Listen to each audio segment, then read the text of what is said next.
How you guys all doing? Welcome back to the GSMC Chip Shot Football Podcast, brought to you by the GSMC Sports Network. I'm your host, Manny Maradiaga, live today on Friday, June the 21st, going over some more stories in the NFL today, surrounding a lot of interesting storylines and some more discussion topics that I wanted to get into on today's show. Starting off with the most important news, I think, of the day, Rhamondre Stevenson getting a new contract extension with the New England Patriots, sort of setting a bar for Najee Harris and how that will affect him and his contract negotiations with the Pittsburgh Steelers.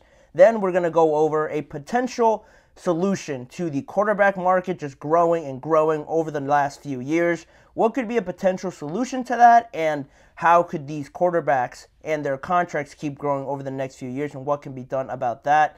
Then a defender in the AFC North pointed out a potential difference maker outside of all the talented quarterbacks that they already have in that division, and what to make of it. Do I agree with it? And what can be done about those difference makers, and how important can they be in 2024? All that and much more on today's show. So make sure to like, follow, and subscribe to the GSMC Chip Shot Football Podcast, as well as remembering, if you have any questions or comments you want to make, use the tip and donations link, GSMCpodcast.net, that you see on your screen. By using that, I'm able to see your question or comment, address it, and just get your guys' thoughts and perspective on anything you have to say on any of the topics on today's show. It's a massive help for the show and the network, so if you would, please use the tip and donations link, GSMCpodcast.net.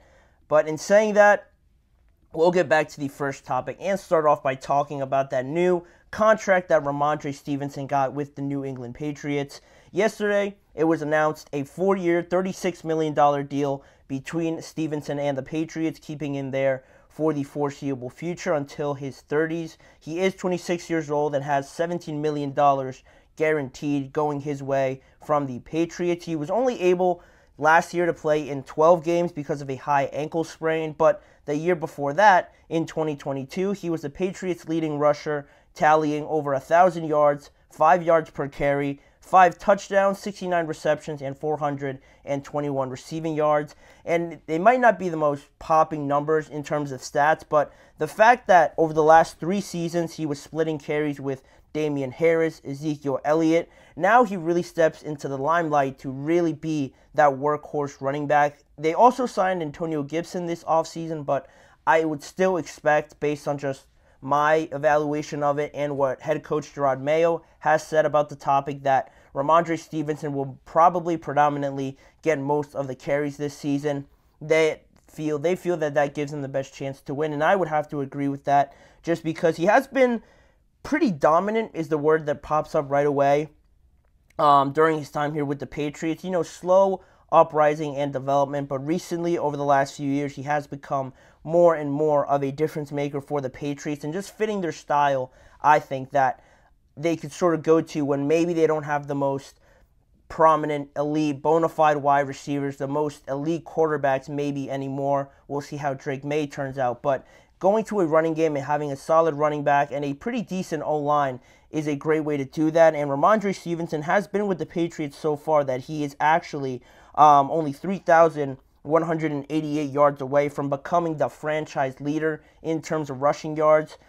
A good way away from beating Sam Cunningham's record, but that kind of shows that he has been here for a while and has already made an impact with the New England Patriots organization. I had no idea he was that close to break that deal, and if he keeps averaging what he has been averaging for the last 2 to 3 years, about 800 to 700 yards, he'll certainly get that, and he'll cement a legacy, really, all in all, for himself with the Patriots. But now that sort of puts him in a group this offseason with Saquon, Christian McCaffrey, and Josh Jacobs as the running backs to get paid and get a new contract heading into 2024.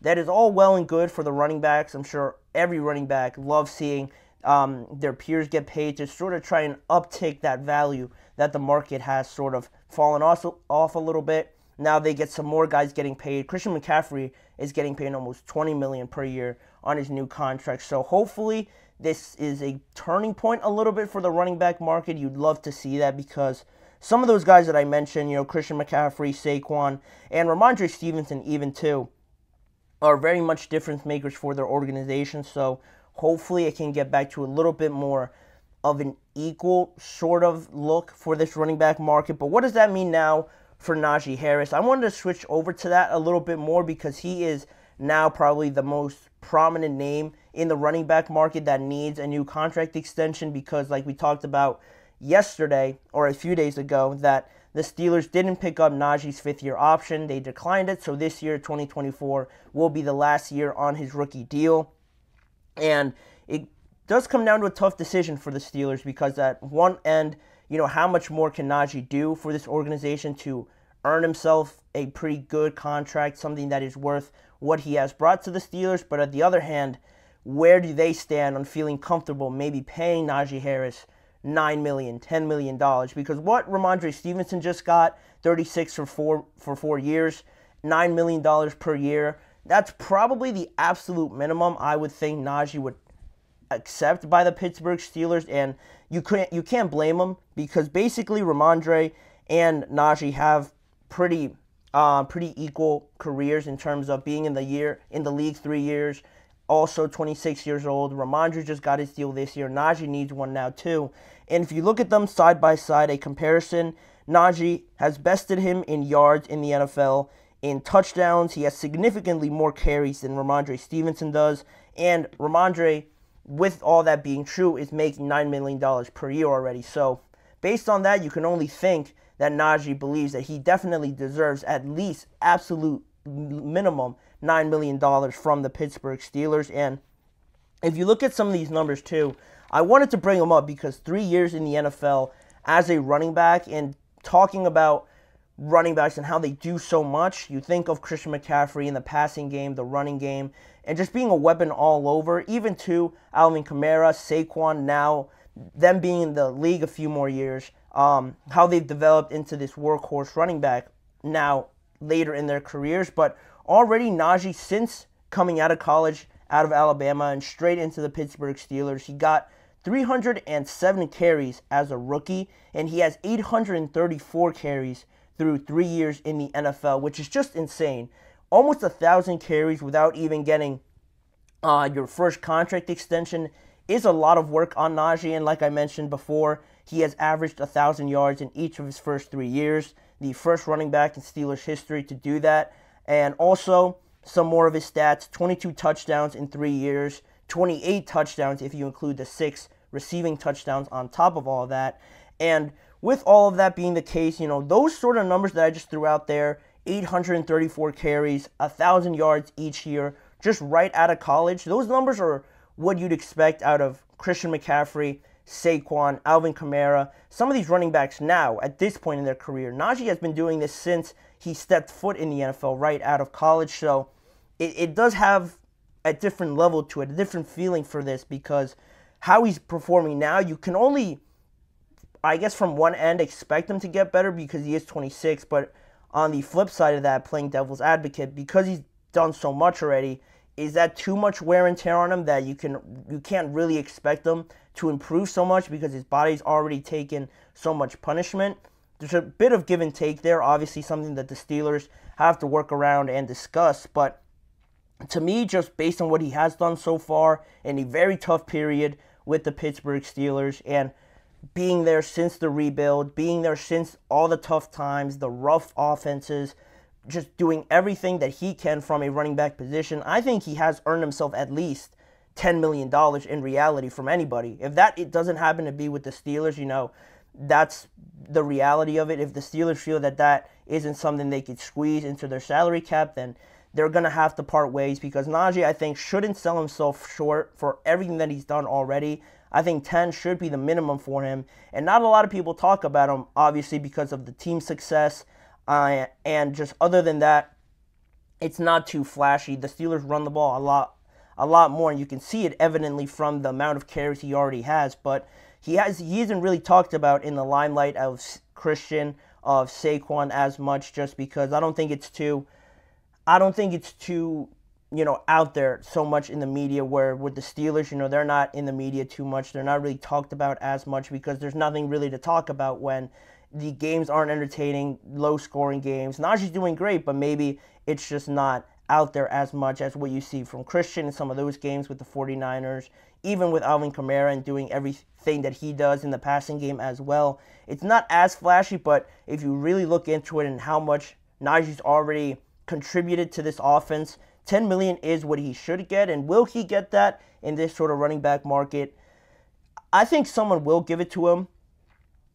The Steelers give me the best impression that they could, because I feel that they value him a lot outside of just the football field, but I think someone will give this to him. He's at a good age at 26. He has proven that he could do a lot with a very poor offensive line, and if you could fit him in to a potential high-powered offense, I don't know who needs a running back off the top of my head right now that is considered a high-powered offense, just because there's so many that already have a running back, but if you could fit him into something like that, or if the Steelers can find a way to squeeze him into their cap, I think this would make the most sense. He shouldn't take anything less than 10. I'll re-emphasize that, because that would be selling himself short, in my opinion. Can the Steelers fit that in on top of extending Cam Hayward?